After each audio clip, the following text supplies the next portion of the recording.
O Brasil já vive uma ditadura do STF? O judiciário brasileiro passou dos limites? Vamos conversar um pouco sobre isso.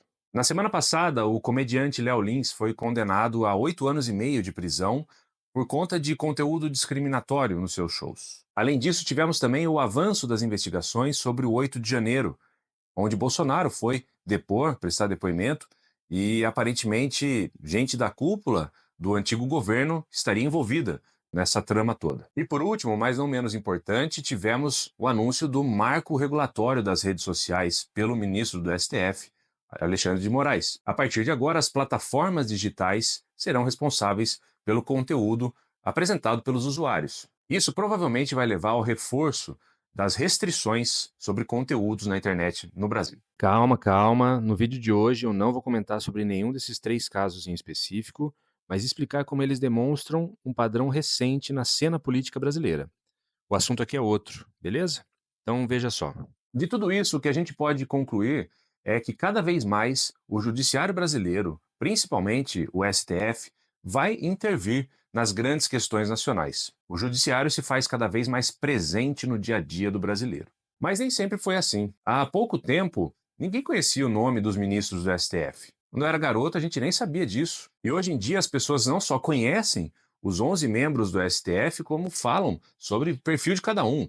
Ah, o Alexandre de Moraes pensa isso, o Gilmar Mendes pensa aquilo, o Fux tem uma outra visão. Isso não quer dizer que a gente vive uma ditadura do STF, mas sinaliza muito bem que cada vez mais a política brasileira vai sendo feita através do judiciário. Mas vamos dar uma olhada na Constituição de 88 e ver o que ela diz sobre isso. O texto da nossa Constituição diz no artigo 102 que cabe ao STF ser o guarda da Constituição. Dá para perceber que a definição do papel do judiciário na Constituição brasileira é muito mais uma função defensiva do que uma função ativa, entende? Caberia ao Supremo atuar mais na retaguarda, observando como o jogo político funciona. Afinal de contas, são juízes. O executivo e o legislativo seriam os verdadeiros protagonistas, enquanto que o judiciário observa se eles estão seguindo as regras do jogo. Os juízes, então, deveriam observar se o presidente e se os senadores e os deputados estão jogando dentro das quatro linhas, se as suas propostas e os seus projetos fazem sentido à luz da Constituição.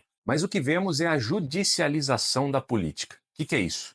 É o crescente ativismo judiciário. É uma situação em que o peso do voto, as ruas, a pressão popular perdem forças e ganha espaço cada vez mais a atuação nos tribunais. E dessa forma, as grandes questões nacionais passam a ser definidas muito mais de cima para baixo do que de baixo para cima. O poder acaba se concentrando nas mãos de 11 pessoas ao invés dos 215 milhões. Há vários exemplos disso, desse ganho de espaço do judiciário. Por exemplo, na pandemia, coube ao STF definir o número de cilindros de oxigênio por hospital. Há também o bloqueio de contas no Instagram, no Twitter e assim por diante. Até mesmo a regulação do uso do bafômetro e da quantidade permitida de maconha para uso individual coube também ao STF. Vocês percebem aqui que há um padrão?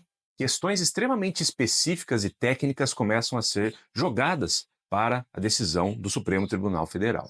Então fica nítido que o STF acaba se tornando o protagonista da política no Brasil, onde ele legisla, executa e julga tudo ao mesmo tempo. Cabe a eles a interpretação legítima do texto da Constituição.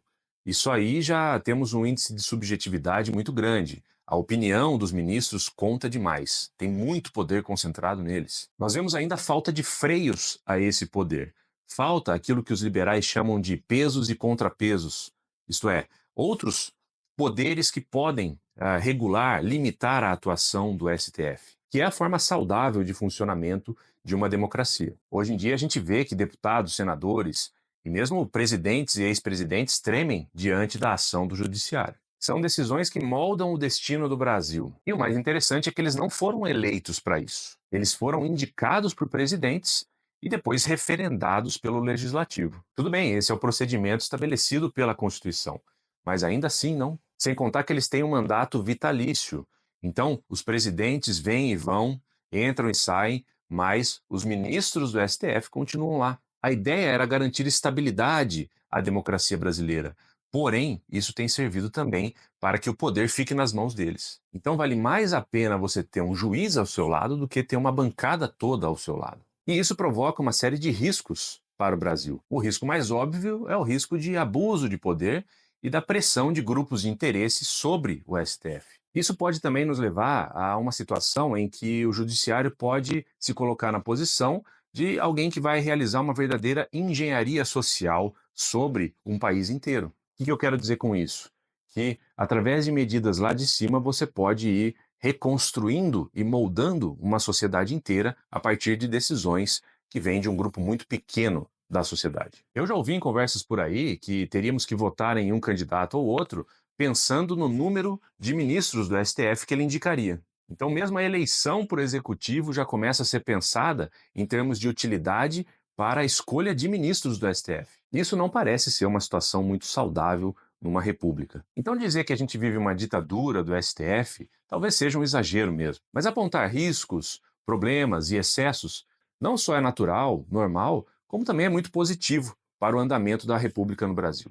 E observando a história das repúblicas do século XIX para frente, a gente vê que em várias situações os regimes políticos tendem a se desequilibrar, reforçando mais um poder do que o outro. Esse famoso arranjo liberal de executivo, legislativo e judiciário, de tempos em tempos, ele tende a se desorganizar. Por isso, a necessidade constante de crítica e de revisão do papel de cada um deles no andamento normal da vida política. Uma república deve se pautar, principalmente, pelos desejos populares, pelas demandas do povo, e não correr o risco de uma concentração de poder como nós temos hoje. Eu não tenho muita ilusão com relação à capacidade de participação do povo na política, tá certo? Eu não acredito muito que nenhum grupo político vai resolver essa questão. Na minha perspectiva, soluções políticas são muito mais propostas demagógicas para conseguir voto do que algo real e factível. Por isso que eu nem me animo muito a participar desses debates sobre Lula e Bolsonaro, não sei o que tem. E, a meu ver, na verdade, existem oligarquias